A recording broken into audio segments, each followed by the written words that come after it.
But on a basketball standpoint, it makes both teams better, and I am so torn on who is better. I think KD probably being the differentiating factor. Yeah, I can see that. I mean, when you're looking, you have to look at the best player on the court, and it's hard not to say that is Kevin Durant, even though I do agree Joel Embiid has been playing at an MVP level as of now. But let me ask you this, Chiney. When you look at the makeup of the East right now, where does this put these teams as it shakes out as we look at a projected starting five for the Why 76ers? me? Why me? Honestly, any team that has Kevin Durant has a great shot.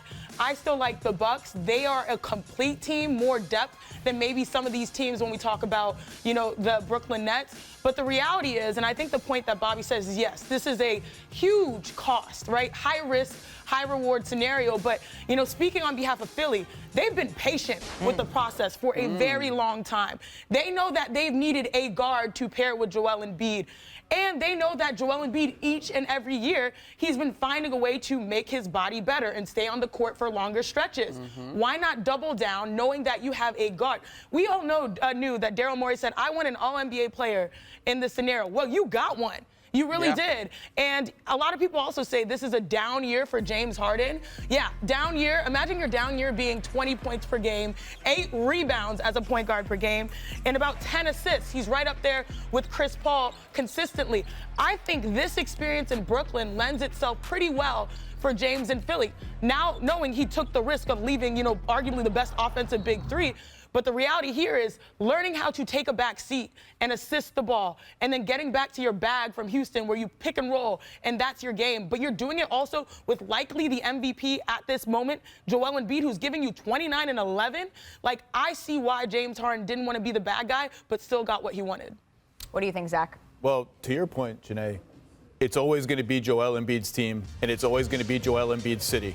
James Harden has to accept that he may have the ball the most, but Joel's going to have the ball a lot, and it's his team, and it's his city. I'm more interested in, we could put that Nets starting five back on the TV, because that is an interesting lineup, a potentially great team. There's a lot of buzz. The Nets have won this trade and this and that. It's a cool lineup, but one guy can't play home games yet.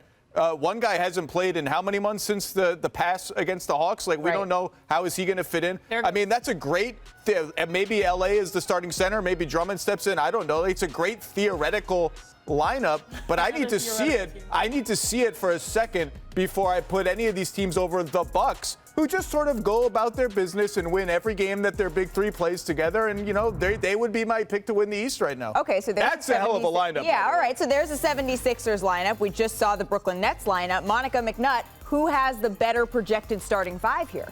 Oh, man. Projection. Oh, gosh, you guys, this is intense. You know what? I was literally just doing the Sixers lineup in my mind, and I wasn't 100% sure I wanted Danny Green at that 4 spot. I was looking at a guy like Korkmaz or Niang, guys that are a little bit more grimy, right? But Danny Green as a shooter is terrific. I think when I look at this lineup, I see obviously the tremendous shooting that surrounds Joel Embiid. But I want to go back, guys, and just pivot a little bit, because when we talk about James Harden, yes, this is the second time he's forced his way out. But the one thing that I do believe that he has learned and that he was sincere about, that he said since he came from Houston to Brooklyn, was that he didn't necessarily need to be the one guy anymore and carry all of the weight. We know what his track record was in the playoffs in Houston. So I think, to your point, Janae, in terms of him taking a back seat, and to the other point about Philly being a Joel Embiid city, I think he's perfectly okay with that if this ultimately puts him in the best position to win a ring. And it's hard to argue that it doesn't.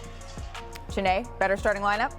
I'm looking at that Philly lineup, and I'm right there with Zach. I mean, first and foremost, if you look at the Philly lineup, all players are available to play basketball. Hey! That is a bonus, right? In a season where you don't know what's going to happen. I know it should be the floor, but the floor is the roof. You know how these days we know. Ceiling is the roof. The ceiling is the roof.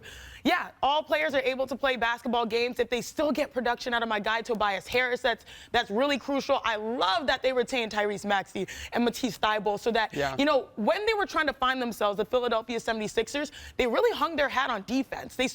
I love it when teams embrace their vibe of their city.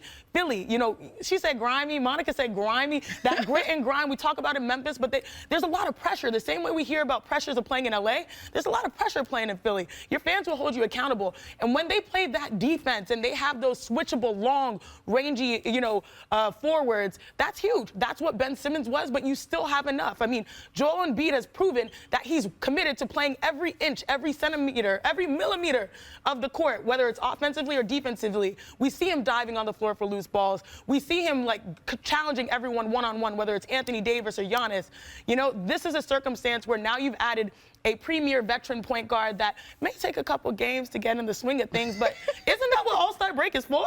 You know what I'm saying? No, All-Star break's for more partying. But look, whoa, party Zach. Oh, you party Zach. I'm not going to Turn me up, Zach. Turn me up. Oh, Look, there are two basketball questions here. Number one, these are easy, big, fundamental questions. What is James Harden doing when Joel Embiid is posting up? Is he just chilling near half court, not really being useful? Is he going to take a ton of spot-up threes? I've always loved when James Harden, and they used to do this with Mike D'Antoni in Houston, run up from the corner, take one screen, then go into a dribble handoff. Yep. Don't just do everything statically. He was great in those actions. That's a perfect fit for Joel Embiid. And number two, what is the defense going to look like? Because James Harden loves to switch. That's how his teams have built their defense. This is not a switch defense. I would not switch with Joel Embiid. That's not what he wants to do. So what happens when you put those two guys in a pick and roll? Look, those are questions any team would be thrilled to answer with this level of talent. But I'm interested to see how they play out. Zach, we know defense gets easier when you have Joel Embiid behind you. And so you're on Brooklyn and you're trying to figure out the offense. Kyrie's available. He's not available. KD's out.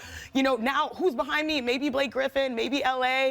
Paul Millsap removed himself from the conversation. That makes your defense so much tighter, and you can't be aggressive and as productive. Now you're going to Philly, where everyone knows how to switch. People know in scouting reports, all right, when we play with James in this one, he can go over the screen or under the screen, and everyone else knows how to get in help defense. And by the way, we've got a human helicopter and Joel Embiid behind us. Life got easier for James Harden defensively, so I feel like that's not necessarily as big as a liability. Thanks for watching ESPN on YouTube. For live streaming sports and premium content, subscribe to ESPN Plus right now.